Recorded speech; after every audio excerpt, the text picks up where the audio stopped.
TV ట్రిబుల్9 news కి స్వాగతం. Bulletin లో ముందుగా హెడ్లైన్స్.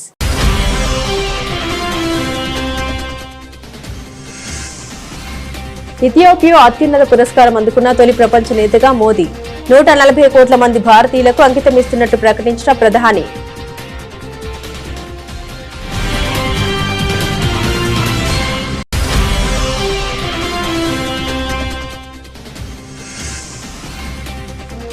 న్యూఢిల్లీలో జరిగిన డిఫెన్స్ ఎస్టేట్స్ డే వేడుకల్లో పాల్గొన్న రాజ్నాథ్ సింగ్, డీఈఓ గర్వించదగిన వారసత్వం కలిగిన సంస్థ అంటూ ప్రశంస.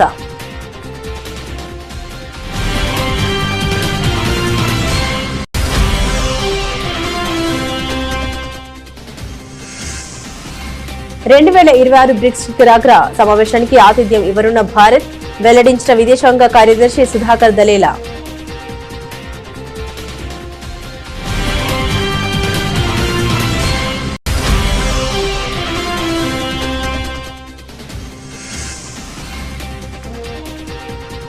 లక్నోలో ఘనంగా జరిగిన పీఏసీ వ్యవస్థాపక దినోత్సవ వేడుకలు. ముఖ్య అతిథిగా హాజరైన ముఖ్యమంత్రి యోగి ఆదిత్యనాథ్.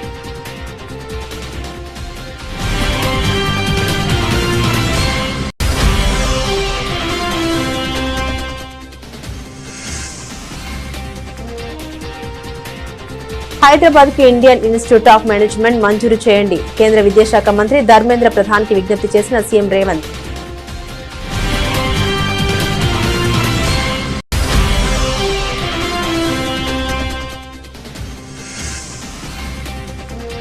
వైద్య ఆరోగ్య శాఖపై సచివాలయంలో చంద్రబాబు సమీక్ష. సంజీవని సహా వివిధ ప్రాజెక్టులపై అధికారులతో చర్చించిన ముఖ్యమంత్రి.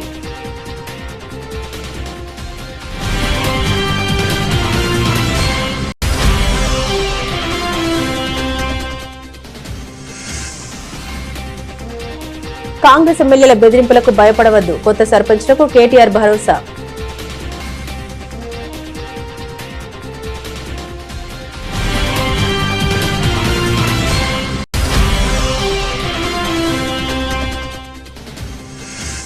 విజయవాడ జోజీనగర్ ప్రాంతంలో ఇళ్ల కూల్చివేత బాధితుల్ని పరామర్శించిన వైసీపీ అధినేత జగన్.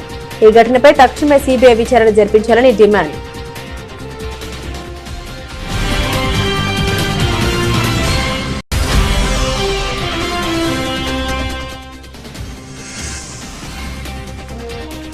ప్రశాంతంగా తుది విడత పంచాయతీ ఎన్నికలు. 3752 గ్రామాల్లో జరిగిన పోలింగ్.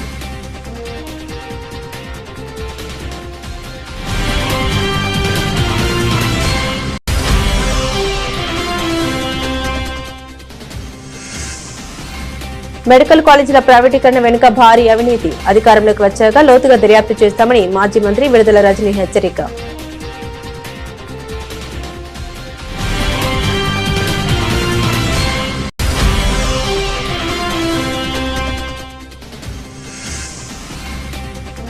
అండర్-19 ఆసియా కప్ లో మలేషియాపై భారత్ ఘన విజయం. 315 పరుగుల తేడాతో గెలిచిన యువ భారత్.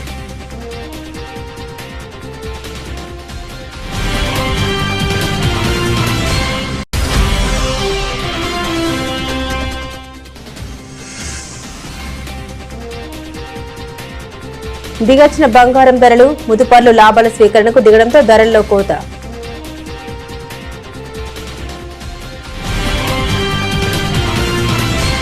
భారత ప్రధాని నరేంద్ర మోదీకి మరో అరుదైన అంతర్జాతీయ గౌరవం లభించింది. ఆఫ్రికా దేశమైన ఇథియోపియా అత్యున్నత పౌర పురస్కారం the great honour Nishan of ఇథియోపియాను ఆయనకు ప్రదానం చేసింది. అడ్జిస్ అంతర్జాతీయ కన్వెన్షన్ సెంటర్ లో జరిగిన ప్రత్యేక కార్యక్రమంలో ఇథియోపియా ప్రధాని ఆబే అహ్మద్ అలీ చేతుల మీదుగా మోదీ ఈ అవార్డు అందుకున్నారు.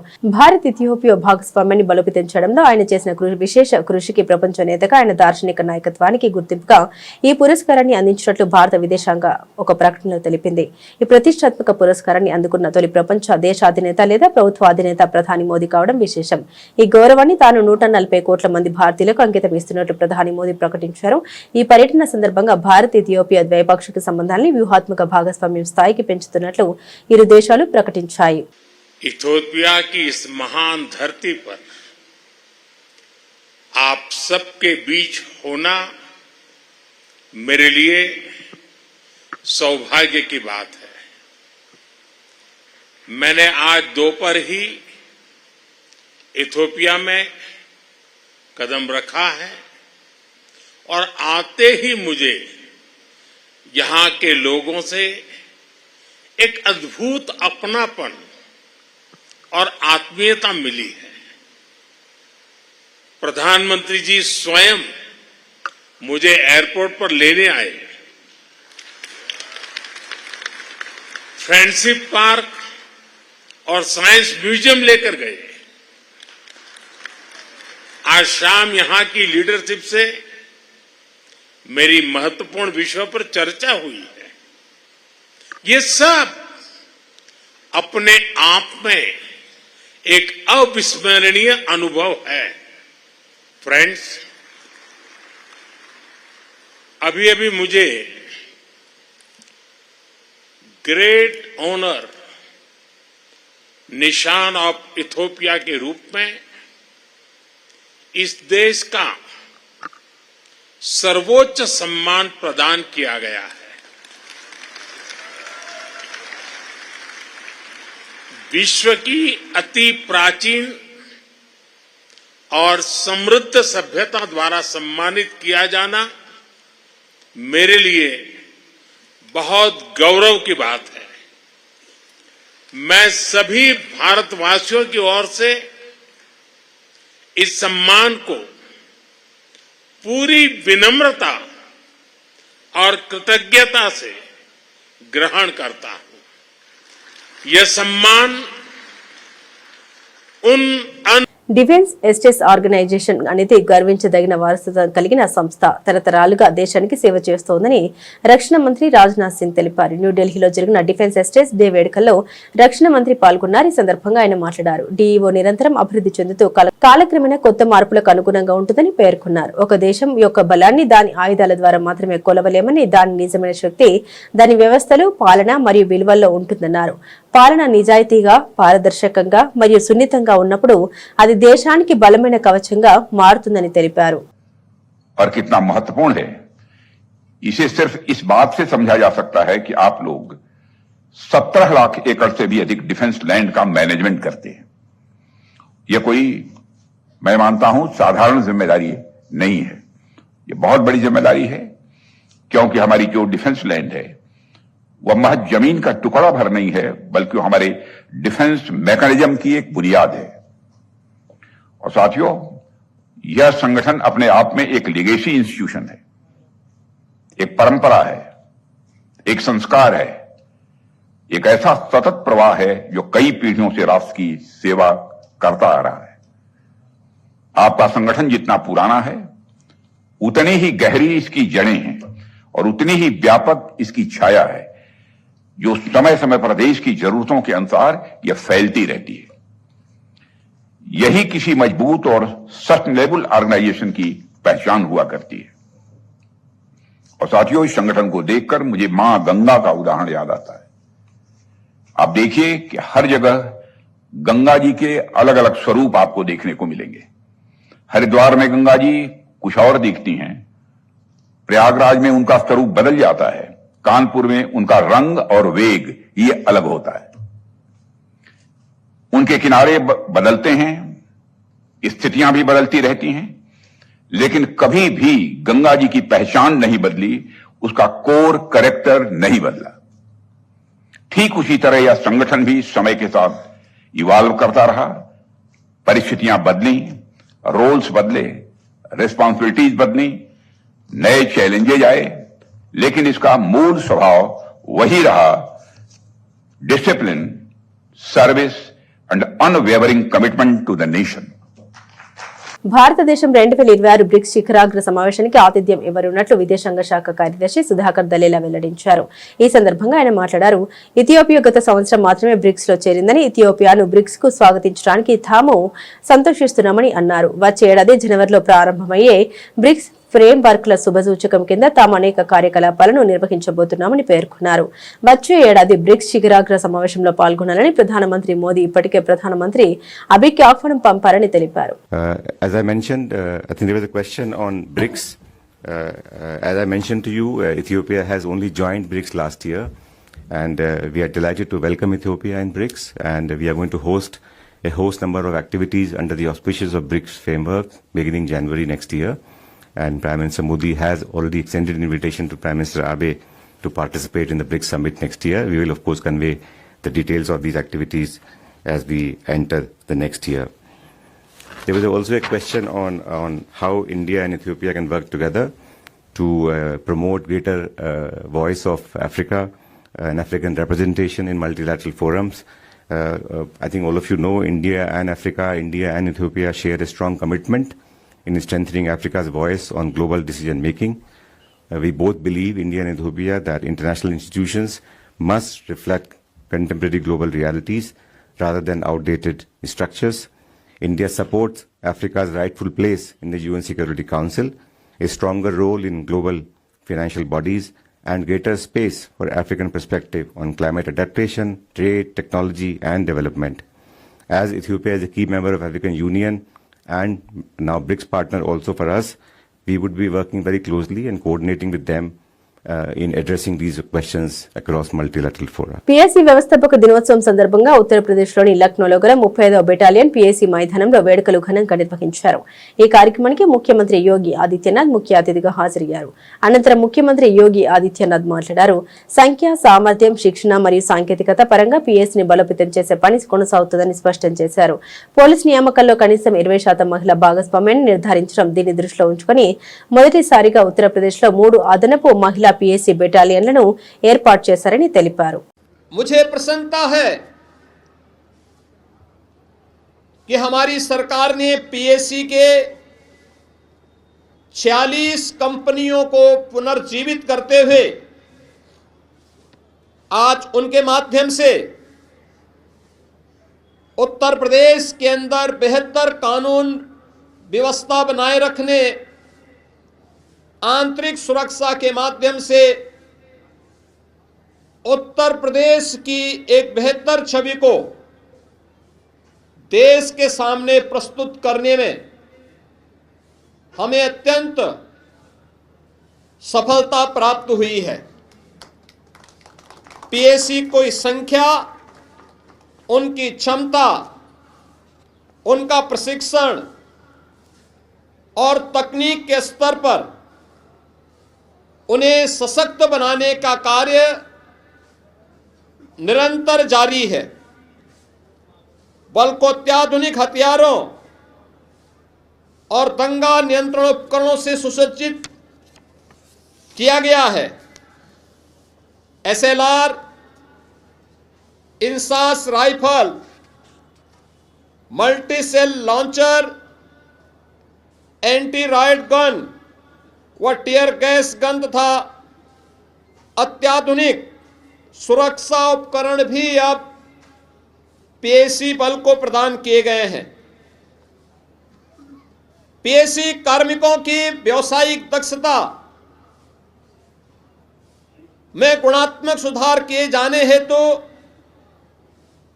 जो पूर्व में प्रचलित प्रशिक्षण पाठ्यक्रम को भी अपडेट करते हुए ये बीसी आदि ग्रेड सुनिश्चित करते हुए उन्हें सुनिश्चित रूप से आगे बढ़ाने का कार्य किया जा रहा है.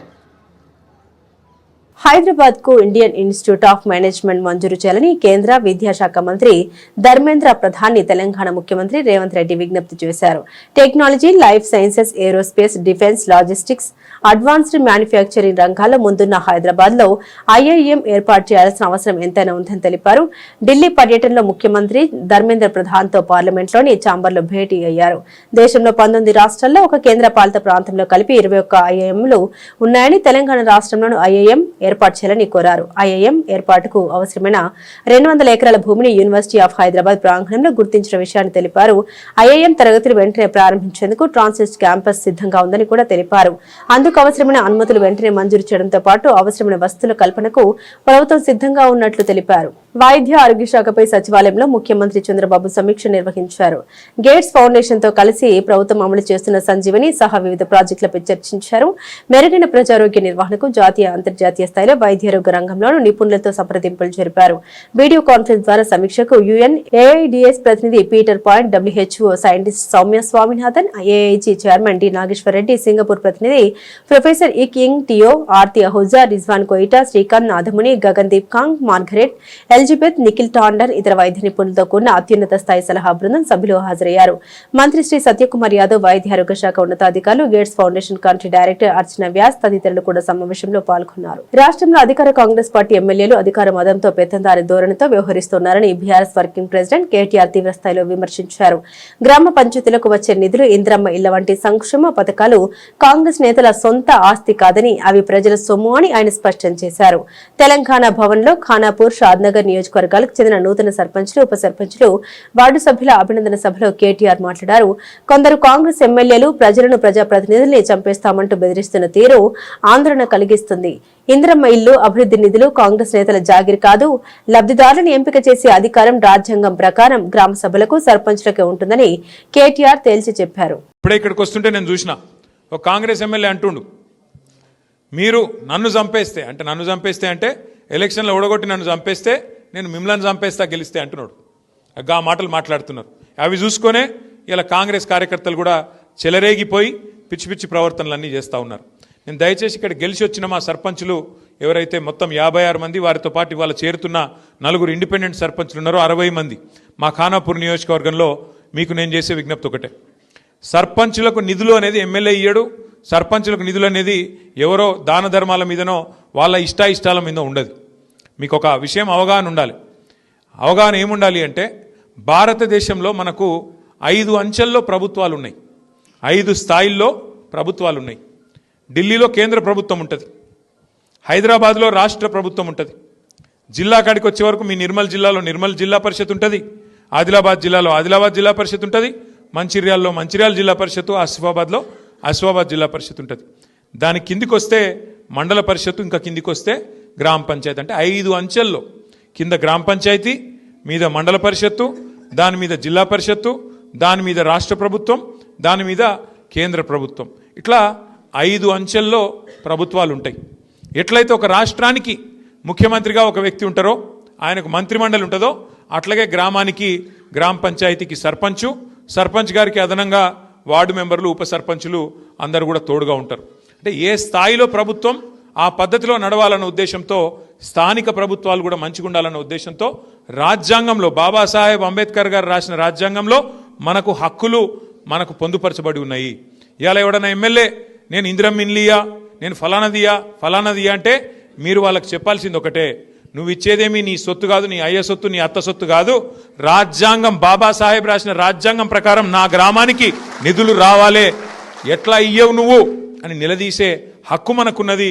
ఆ విచక్షణ కూడా మనం తప్పకుండా తెచ్చుకొని మన హక్కుల కోసం మనం కొట్లాడాలా. విజయవాడ నగరంలోని జోజీ నగర్ ప్రాంతంలో ఇళ్ల కూల్చివేశారంటూ వైసీపీ అధినేత జగన్ తీవ్రంగా స్పందించారు. ఈ ఘటనపై తక్షణమే సీబీఐ విచారణ జరిపించాలని ఆయన డిమాండ్ చేశారు. కూల్చివేతలకు గురైన బాధితుల్ని పరామర్శించి వారికి సంఘీభావం తెలిపారు. సుప్రీంకోర్టులో కేసు విచారణలో ఉండగా డిసెంబర్ 31 వరకు బాధితులకు ఊరట లభించినప్పటికీ భారీ పోలీస్ బందోబస్తు మధ్య ఇళ్లను కూల్చివేయడం దారుణమని అన్నారు. ఈ సందర్భంగా జగన్ మీడియాతో మాట్లాడారు. 150 కోట్ల విలువైన 2.17 ఎకరాల భూమిని ప్రైవేటు వ్యక్తులకు కట్టబెట్టేందుకే ఈ కుట్ర జరిగిందని ఆరోపించారు. చంద్రబాబు గత ప్రభుత్వ హయాంలోనే నకిలీ పత్రాలు సృష్టించి 2016లో బ్యాక్ డేట్ తో ఒక బోగస్ సొసైటీని రిజిస్టర్ చేసి ఉద్దేశపూర్వకంగా అన్యాయపరమైన వివాదాన్ని సృష్టించారని విమర్శించారు. ఈ కూల్చివేతల వెనుక ముఖ్యమంత్రి చంద్రబాబు, నారా లోకేష్, స్థానిక ఎంపీ, జనసేన కార్పొరేటర్ హస్తముందని ఆయన ఆరోపించారు. దాదాపుగా 42 కుటుంబాలు 25 సంవత్సరాలుగా ఈ 42 కుటుంబాలు ఇక్కడే నివాసమై ఉంటున్నాయి. 25 సంవత్సరాలుగా వీళ్ళు మాదిరిగా ఇల్లు కట్టుకొని ఉన్నారు. ఈ మాదిరిగా ధ్వంసం చేశారు. 25 సంవత్సరాలుగా వీళ్ళు ఇక్కడ ఇంట్లో ఇల్లు కట్టుకొని ఇక్కడే ఉంటా ఉన్నారు. ఓవైపు ఏమో సుప్రీంకోర్టుకు సంబంధించి, సుప్రీంకోర్టులో ఈ స్థలానికి సంబంధించి ఓవైపు ఏమో న్యాయ పోరాటం జరుగుతూ ఉంది. సుప్రీంకోర్టులో పిటిషన్ పెండింగ్ లో ఉంది.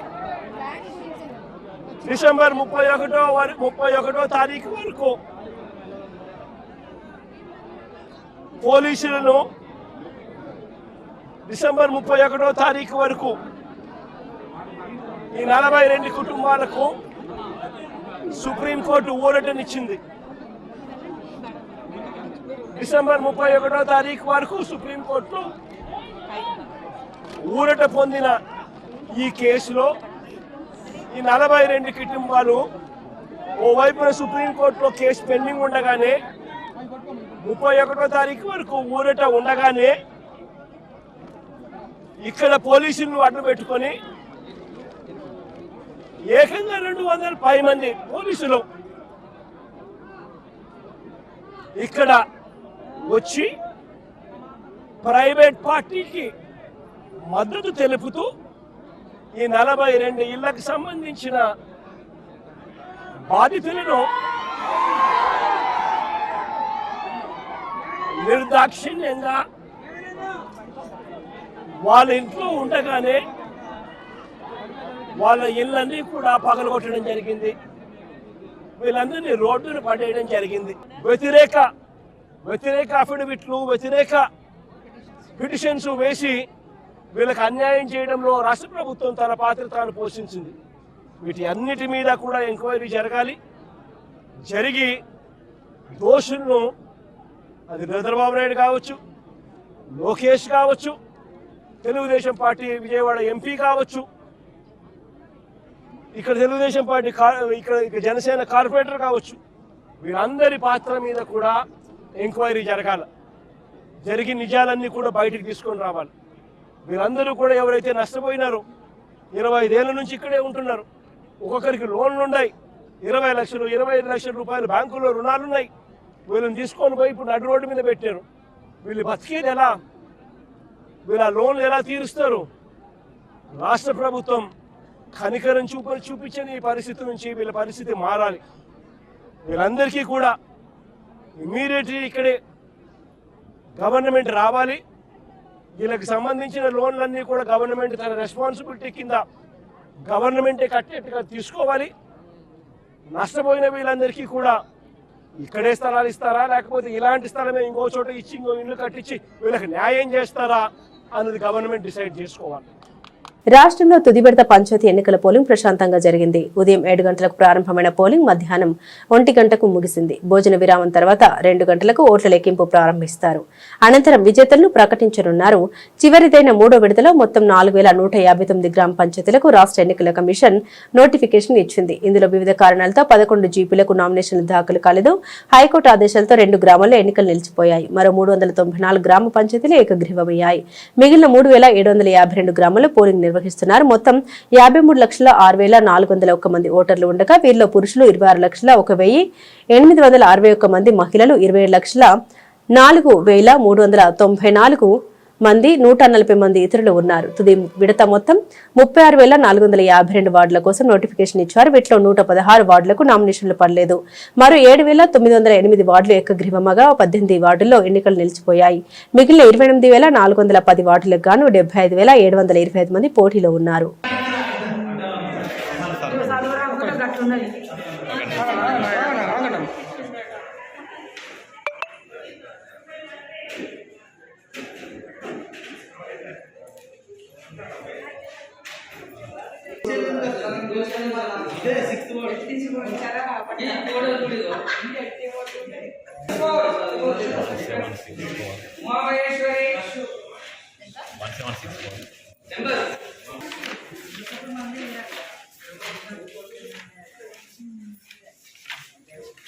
మెడికల్ కాలేజీల ప్రైవేటీకరణ వెనుక భారీ అవినీతి దాగి ఉందని, ప్రైవేటు వ్యక్తుల నుండి అందే కిక్ బ్యాక్ల కోసం సీఎం చంద్రబాబు ప్రజారోగ్యాన్ని కూడా పణంగా పెడుతున్నారని మాజీ మంత్రి విడుదల రజనీ ఆగ్రహం వ్యక్తం చేశారు.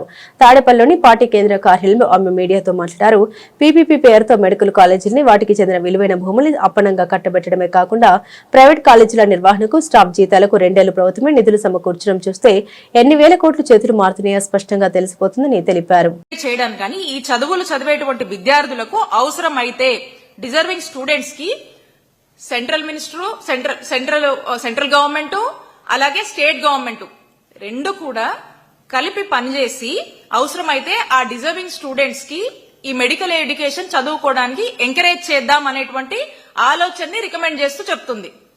అండ్ రెండోది ఇందులో చెప్పినటువంటి పాయింట్, ఒకవేళ బట్ పరిస్థితి అయితే ఇక ఏ ఆప్షన్ లేకపోతే ఆ రాష్ట్రంలో ఆ మెడికల్ సీట్లు తక్కువ ఉండి ఆ మెడికల్ కాలేజ్ కూడా లేనటువంటి పరిస్థితుల్లో ఉంటే ఆ రాష్ట్రంలో అట్రాక్ట్ చేయడానికి ఇంకా వైద్య విద్యని పెంపొందించడానికి అవసరమైతే ప్రైవేట్ వాళ్ళని పిలిచి పీపీపీ విధానంలో వాళ్ళని లేనటువంటి పక్షాన, స్టేట్ ఖర్చు పెట్టలేనటువంటి పక్షాన ఉంటే వచ్చి అప్పుడు ఆ ఆలోచనని చూడండి అని చెప్పి ఇందులో స్పష్టంగా చెప్తా ఉంది. అయితే ఇక్కడ మనం ఆలోచిస్తే ఎక్కడా కూడా ఈ పార్లమెంటరీ స్టాండింగ్ కమిటీ అనేది ఉన్నటువంటి ఆల్రెడీ ల్యాండ్ ఉండి, గవర్నమెంట్ ల్యాండ్ ఉండి దానికి ఫండ్స్ టైఅప్ చేసి కావాల్సినటువంటి ఇన్ఫ్రాస్ట్రక్చర్ ని లే చేసి ఇంకా కొంత కన్స్ట్రక్షన్ లో ఉన్నటువంటి ఆ కాలేజెస్ కొన్ని చోట్ల కొంతవరకు రిక్రూట్మెంట్ అయినటువంటి పరిస్థితులు ఉన్నప్పటికీ ఇవన్నీ పక్కన పెట్టి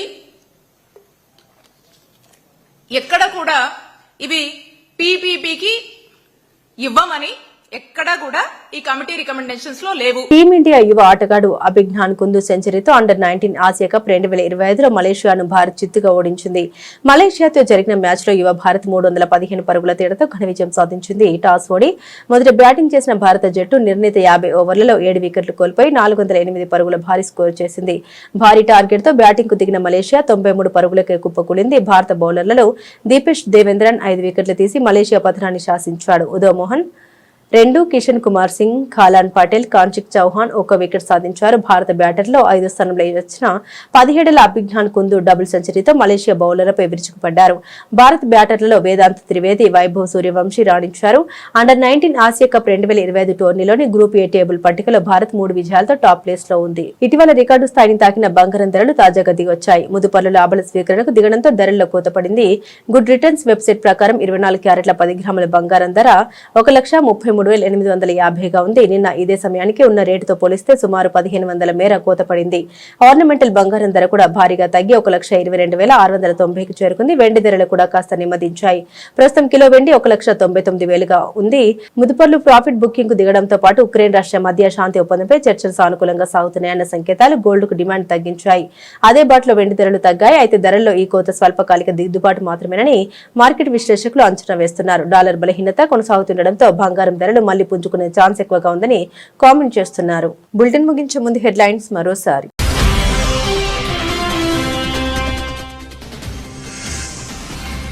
ఇథియోపియా అత్యున్నత పురస్కారం అందుకున్న తొలి ప్రపంచ నేతగా మోదీ. 140 కోట్ల మంది భారతీయులకు అంకితమిస్తున్నట్టు ప్రకటించిన ప్రధాని.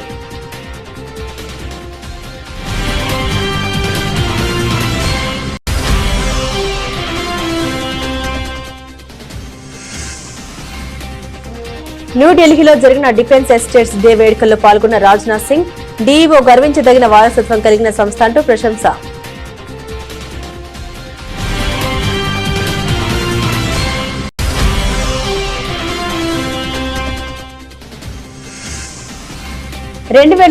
బ్రిక్స్ శిఖరాగ్ర సమావేశానికి ఆతిథ్యం ఇవ్వనున్న భారత్ వెల్లడించిన విదేశాంగ కార్యదర్శి సుధాకర్ దలేలా.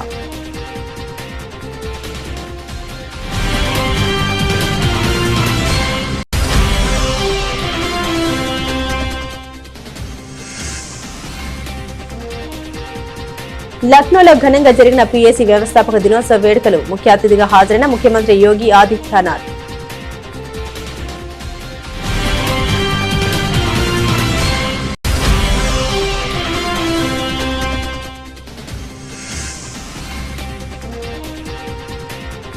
హైదరాబాద్ కు ఇండియన్ ఇన్స్టిట్యూట్ ఆఫ్ మేనేజ్మెంట్ మంజూరు చేయండి. కేంద్ర విద్యాశాఖ మంత్రి ధర్మేంద్ర ప్రధాన్ కి విజ్ఞప్తి చేసిన సీఎం రేవంత్.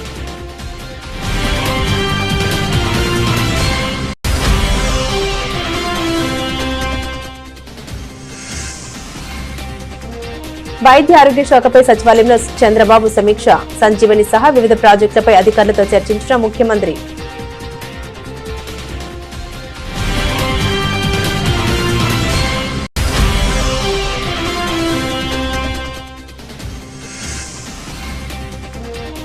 కాంగ్రెస్ ఎమ్మెల్యేల బెదిరింపులకు భయపడవద్దు. కొత్త సర్పంచ్లకు కేటీఆర్ భరోసా.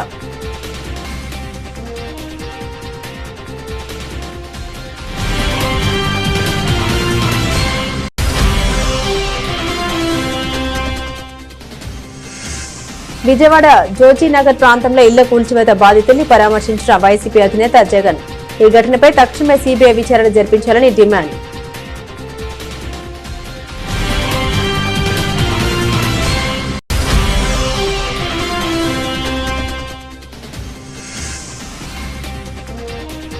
ప్రశాంతంగా తుది విడత పంచాయతీ ఎన్నికలు 3752 గ్రామాల్లో జరిగిన పోలింగ్.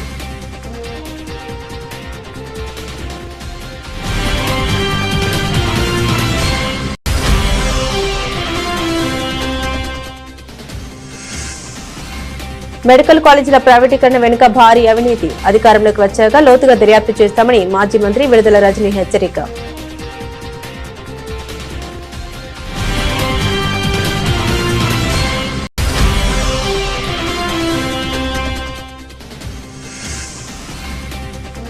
అండర్-19 ఆసియా కప్ లో మలేషియాపై భారత్ ఘన విజయం. 315 పరుగుల తేడాతో గెలిచిన యువ భారత్.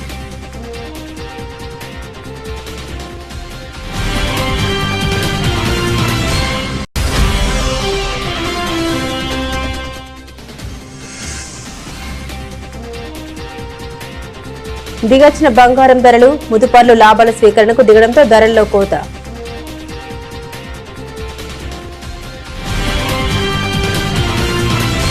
ఇవి బులెటిన్ అప్డేట్స్. మరిన్ని అప్డేట్స్ కోసం చూస్తూనే ఉండండి